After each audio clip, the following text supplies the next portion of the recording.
Okay, so just now as a reminder of a way of thinking about democratic consolidation, if this is a useful concept, that countries cross a threshold to something that is more solid and resilient, then I think that consolidation should be thought of in the following way, that it is a process by which democracy becomes so deeply rooted in the norms, values, and behavioral expectations of different actors at different levels, and we're going to explore that, that it is basically extremely unlikely that democracy would cease to exist for in any endogenous internal reason. Now, that doesn't mean forever. This is my interpretation now. I'm just giving you my thinking. What it means is that there's a process, there's a crystallization, there's a kind of setting of very deep foundations, into the deep kind of terrestrial soil of political values and political psychology and political organization.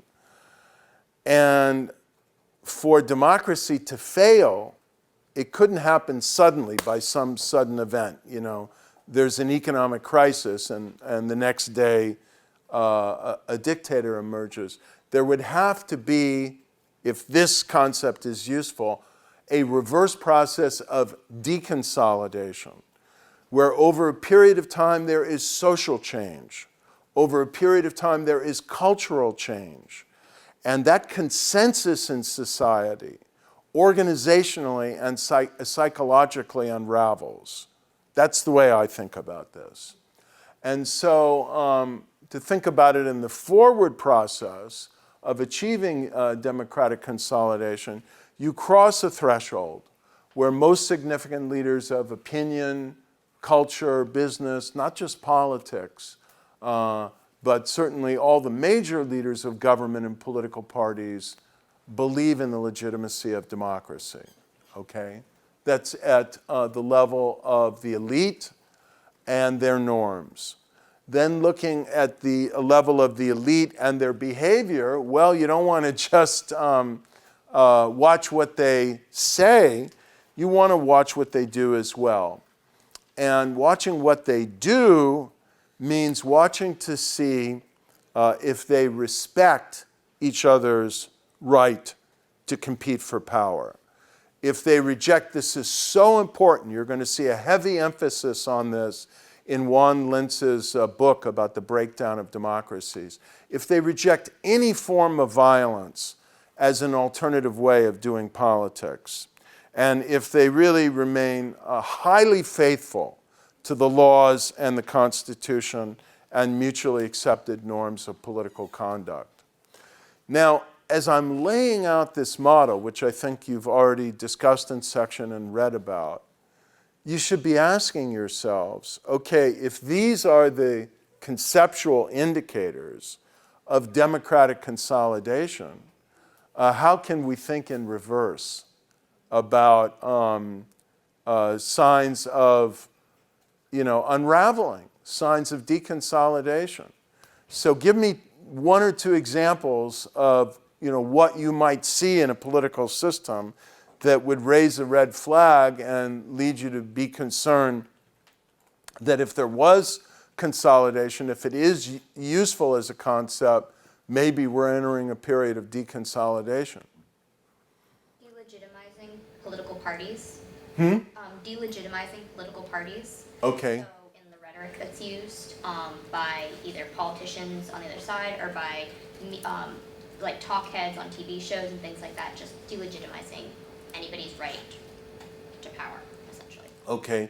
So an effort to delegitimize, I'll kind of slightly reframe it, political parties in general as all corrupt, or the opposition political parties as kind of traitorous or, illegitimate in some way. Yeah?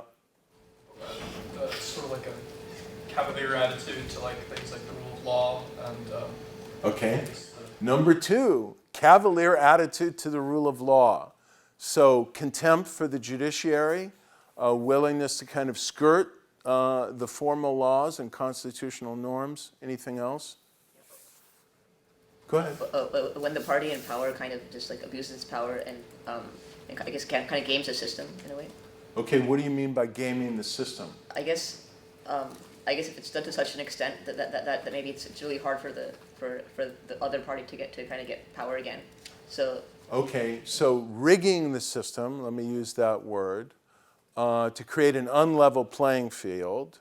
So you erode the competitiveness of the democratic system and make it difficult, more difficult for the other party to win, which is, of course, what Viktor Orban has done in extreme form in Hungary. Yeah?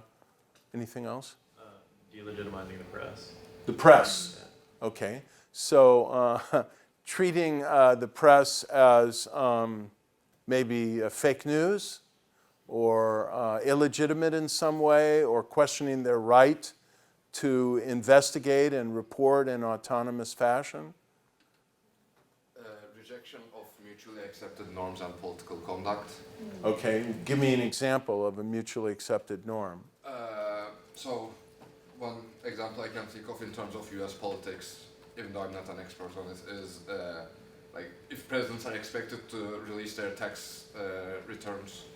Okay, so we have a norm of accountability and transparency that all presidential candidates will release their tax returns. And if I may ask a question about consolidation of democracy. Okay. In a non-democratic country, like a competitive authoritarian regime, if that constitution of that country is not democratic as well, then would, if the elites of that country believe in the legitimacy of democracy as a form of government and believe in the constitution, is that a rejection of the reality of that country, or is it a step in a positive direction?